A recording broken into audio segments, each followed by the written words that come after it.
গর্ভ সিন্ধু মাঝে, এটি প্রচলিত ধারণা, কিন্তু এটি কিন্তু ঠিক নয়। আমার অনাদিরতে প্রাণ গোবিন্দ কখনো কারো গর্ভ সিন্ধু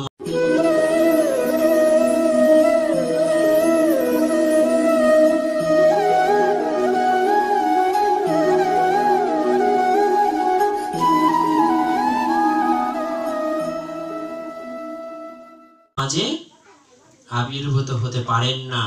এখানে শাস্ত্রের ভাগ রয়ে গেছে। কিন্তু আমরা প্রচলিত ভাষায় এটা বলে থাকি যে কংসের কারাগারে বসুদেব এবং দেবকীর গর্ভ সিন্ধু মাঝে আমার গোলক বিহারী হরি অবতরণ করলেন। কিন্তু না,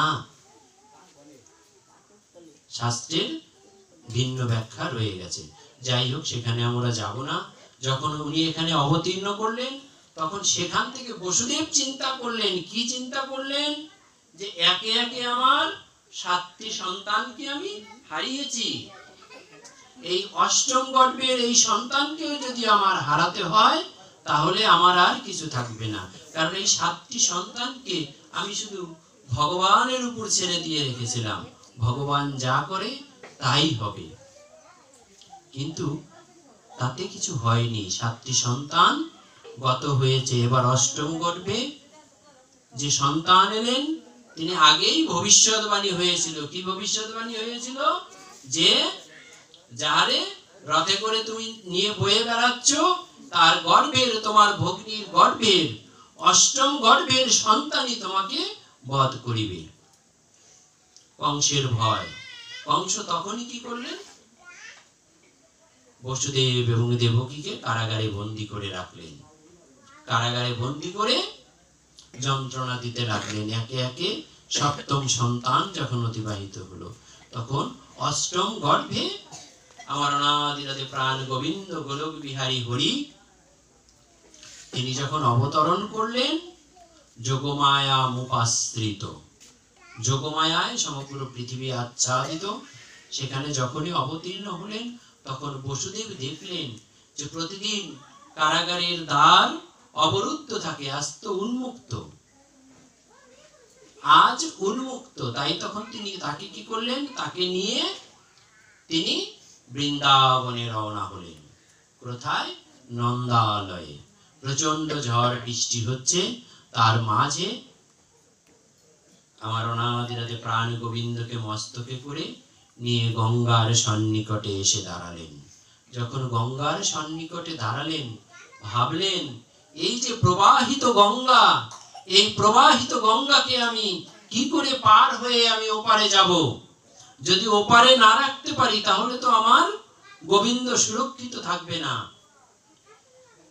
ভাবতে ভাবতেই তিনি দর্শন করলেন একটি স্ত্রীগাল, সেই গঙ্গা, প্রবাহিত গঙ্গা পার হয়ে যাচ্ছে ওপারে। বসুদেব ভাবলেন, একটি স্ত্রীগাল যদি গঙ্গা পার হয়ে ওপার যেতে পারে, আমি আমার সন্তানকে গোবিন্দকে নিয়ে ওপারে যেতে পারবো না? হাঁটা শুরু করলেন। বাবা, জাগতিক জগতে আমরা যারা এসেছি, আমরা কিন্তু সবাই ভবনদীর পারে দাঁড়িয়ে আছি। ভবনদীর পারে দাঁড়িয়ে আছি, দাঁড়িয়ে শুধু ভাবছি কি করে পার হব এই ভবনদী। হে গোবিন্দ, হে প্রাণনাথ, তোমার কাছে তো কথা দিয়ে প্রতিশ্রুতিবদ্ধ হয়ে এসেছিলাম, মায়াময় ভুবনে এসে সংসারের কর্ম করব না। কি করব? তোমার কর্ম করব। তোমার যে কর্ম, তোমার কর্মটি আমরা মায়াময় ভুবনে এসে করব। কিন্তু বাবা, সংসারের মায়ায় আবদ্ধ হয়ে গোবিন্দকে ভুলে গেলাম। প্রথমে মা বাবা, পরে যখন যৌবনে পৌঁছালাম, তখন সন্তান, তাই না? প্রথমে ভাবলাম যে একটু বয়স হয়ে নে, তারপরে গোবিন্দ কর্ম করব, যৌবন আসুক, যৌবন আসলে তারপরে সংসার কর্মে আবদ্ধ হলাম।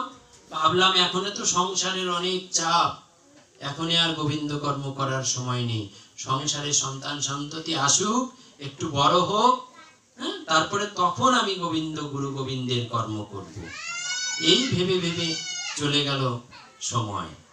এখন যখন বার্ধক্যে এসেছে, বার্ধক্যে এসে আর গোবিন্দ কর্ম করা সম্ভব হচ্ছে না, তাই না?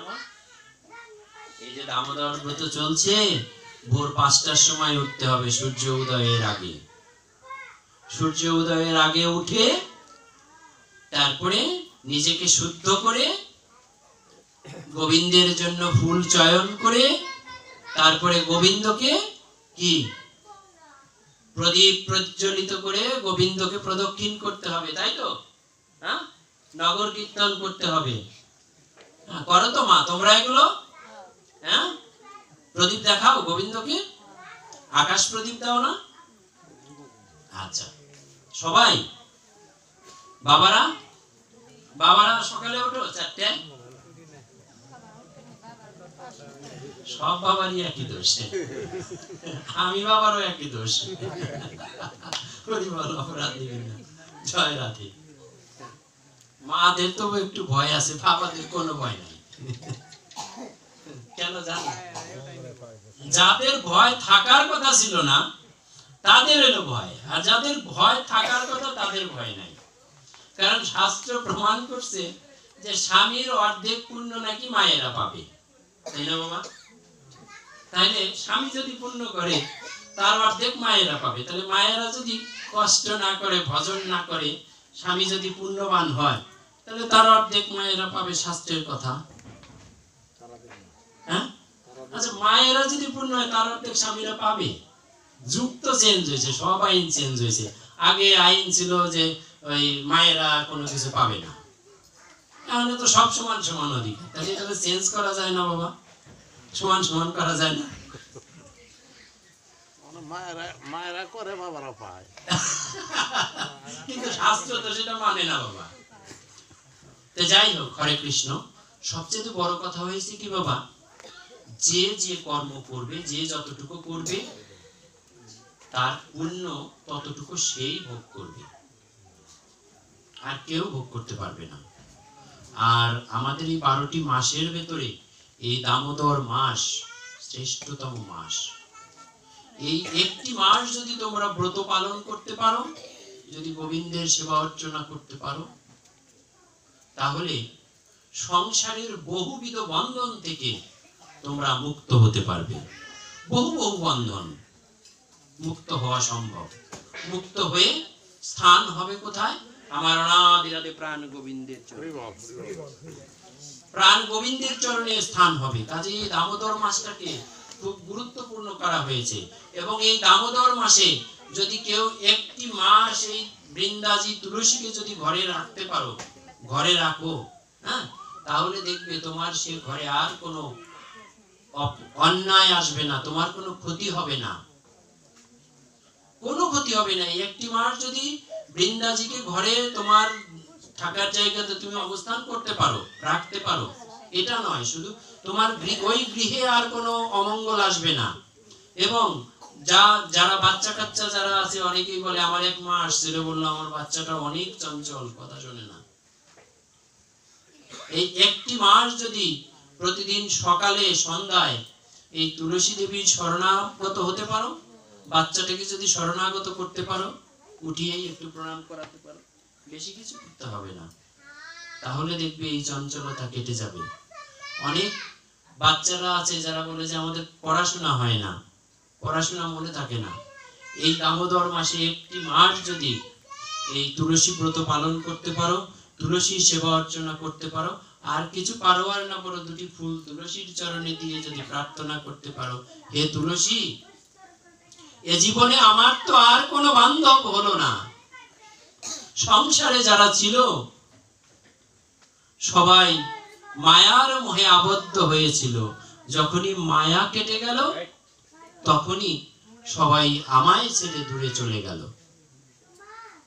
তাই তুলসী, সংসারে কেউ আমার হোক বা না হোক, এই যে তোমাকে একটু সেবা অর্চনা করলাম, এর বিনিময়ে তুমি আমার হয়েও, একটি সেবার বিনিময়ে হলেও তুমি আমার হয়েও, যদি একটি দিনও হয়ে থাকো যদিও আমাদের বলা হয়েছে নিঃস্বার্থ ভজন করার জন্য, তাই না বাবা? কিন্তু নিঃস্বার্থ ভজন কি করে করব আমরা? সবকিছুর বিনিময়েই তো আমাদের স্বার্থ। এই যে সন্তানটি যাকে ঘিরে এই শ্রীধাম নববৃন্দাবনের আয়োজন, জগন্নাথ মিশ্র কি চিন্তা করেছিলেন যে হে গোবিন্দ, তুমি এমন একটি সন্তান দাও যে সন্তান শুধু আমার পরিবার নয়, সমগ্র পৃথিবীর মঙ্গল করবে। ভগবান নেমে এসেছিলেন। আমাদের সন্তানকে আমরা যখন পৃথিবীর মুখ দেখাই বা পৃথিবীতে আনি, আমাদের চিন্তা কিন্তু মায় একটাই থাকে, সেটা কি? আমার সন্তানটি অনেক বড় হবে, অনেক লেখাপড়া শিখবে, আমি গরিব, আমি বাড়ি গাড়ি অর্থ সম্পদ হয়ে অনেক বড় কিছু হবে। কিন্তু বাবা, সন্তান বড় হয়ে আর তা হয় না। সন্তান বড় হয়ে আর সেটা হচ্ছে না। কেন হচ্ছে না? কারণ আমাদের শুরুতেই ভুল। এবং শাস্ত্রের এটি প্রমাণ আছে, সেটি হলো যে একাধিক সন্তান পৃথিবীতে আসলে একটি সন্তানকে প্রতিটি গৃহের প্রতিটি বাবারই কর্ম, বাবারই উচিত করা যে একটি সন্তানকে আমি আমার গোবিন্দের উদ্দেশ্যে দান করে দিলাম, একটি সন্তানকে আমি গোবিন্দের চরণে সমর্পণ করে দিলাম। দেই বাবা, পারি আমরা? সামর্থ্য কুলায় আমাদের? সম্ভব নয়। কারণ ওই যে আমাদের ক্ষীণ আশা, যার জন্য আমরা শুধু ঘুরে ঘুরে বাদিয়ে মায়াময় ভুবনে বাসা, ঘুরে ঘুরে ঘুরে ঘুরে আবার মায়াময় ভুবনে আমাদের ফিরে আসতে হবে। জগন্নাথ মিশ্র সেই চিন্তা করলেন। আমার গোলক বিহারী হরি এলেন, এসে একে একে দীর্ঘ সময় অতিবাহিত হলো গোবিন্দের বাল্যলীলা। তার মধ্যে ছোট্ট করে একটি বাল্যলীলা আলোচনা না করলেই নয়, সেটি হলো আমার গোলক বিহারী হরি বৃন্দাবনে যে লীলা করেছিলেন, শ্রীধাম নবদ্বীপে এসেও সেই একই লীলা করলেন। সেটি কি? আমার গোলক বিহারী এলেন আজ একাদশী ব্রত পালন করে সমগ্র বৃন্দাবনবাসী একাদশী ব্রত পালন করে গোবিন্দের গুণকীর্তন করছেন। একাদশী ব্রত সন্ধ্যায় সমর্পণ করে গোবিন্দের গুণকীর্তন করে সন্ধ্যা আরতি করে পরের দিন সকালে আমাদের পালন করতে হয়। একাদশী করলে পালন করতে হয় না বাবা? হ্যাঁ, পালন করতে হয়। পালনের জন্য শ্রী গোবিন্দের উদ্দেশ্যে সেই পরমান্ন রন্ধন করেছেন। রন্ধন করে গোবিন্দকে জগন্নাথ মিশ্র গোবিন্দের সম্মুখে ভোগ নিবেদন করছেন। যতবার ভোগ নিবেদন করছেন ততবার আমার নিমাই ছুটে এসে গ্রহণ করছে। একে একে দুইবার,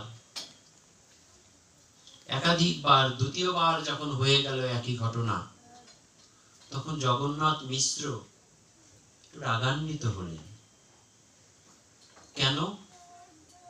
যে আমি আমার অনাদিরত প্রাণ গোবিন্দের উদ্দেশ্যে প্রসাদ নিবেদন করছি, প্রসাদ নিবেদিত হওয়ার পরে সেবা করতে হবে, তাই তো? এটাই তো নিয়ম। আর সেই প্রসাদ বাড়ির কোনো সন্তান যদি সেবা করে, তাহলে সেটা এটা হয়ে গেল না বাবা? এই প্রসাদ কি আর সেবা দেওয়া যায়? একবার যখন দিয়েছে, গোপাল এসে সেবা করেছে, ছোট বালক বোঝে না, সরিয়ে দিয়েছে। দ্বিতীয়বার আবার যে রন্ধনকৃত অন্ন ছিল কিছু এনে দিয়েছে। যতবার ভোগ নিবেদন করছে ততবার আমার গৌর হরি এসে সেই ভোগ আস্বাদন করছে।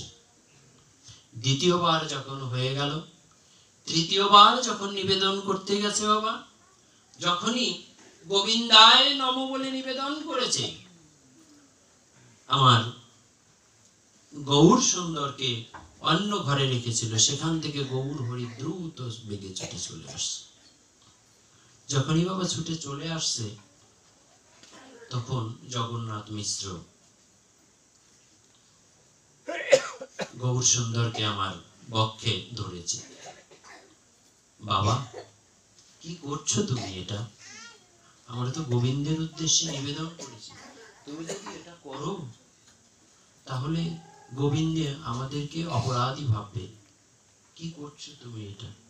বাবা, গোবিন্দকে যখন জগন্নাথ মিশ্র বুকে জড়িয়ে ধরেছে বাবা, পরশমণির পরশে যেমন লোহা সোনা হয়ে যায়, জগন্নাথ মিশ্রের হৃদয় অন্ধকার আচ্ছন্ন ছিল, মায়ায় আচ্ছাদিত ছিল। সমস্ত মায়া দূরীভূত হয়ে আলোয় প্রজ্বলিত হয়েছে। জগন্নাথ মিশ্রের জ্ঞানের ইন্দ্রিয় প্রসারিত হয়েছে।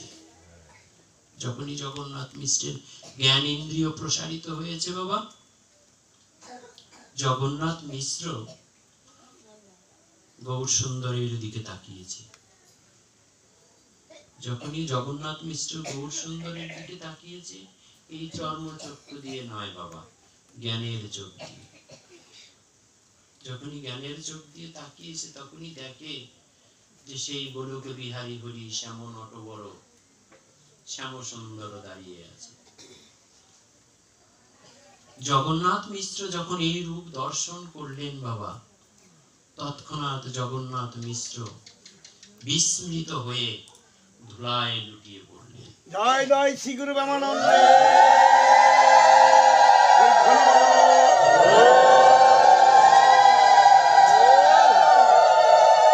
জগন্নাথ মিশ্র ধুলায় লুটিয়ে পড়লেন।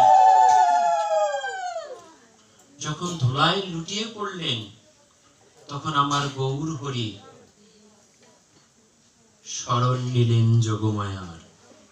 হে যোগমায়া, তাড়াতাড়ি আমার পিতাকে ভুলিয়ে দাও। কি ভুলিয়ে দাও? আমার পিতা কিছুক্ষণ আগে যে দৃশ্য দর্শন করেছে, এই দৃশ্য তুমি ভুলিয়ে দাও, বিস্তৃত করিয়ে দাও। যদি এটা বিস্তৃত করিয়ে না দাও, তাহলে আমার আর লীলা সম্ভব হবে না। জগন্নাথ মিশ্র ধুলায় লুটিয়ে পড়লেন। যোগমায়া এসে কিছুক্ষণ পরেই যখন জগন্নাথ মিশ্র উঠলেন, বললেন, নিমাই, কি হয়েছে বাবা?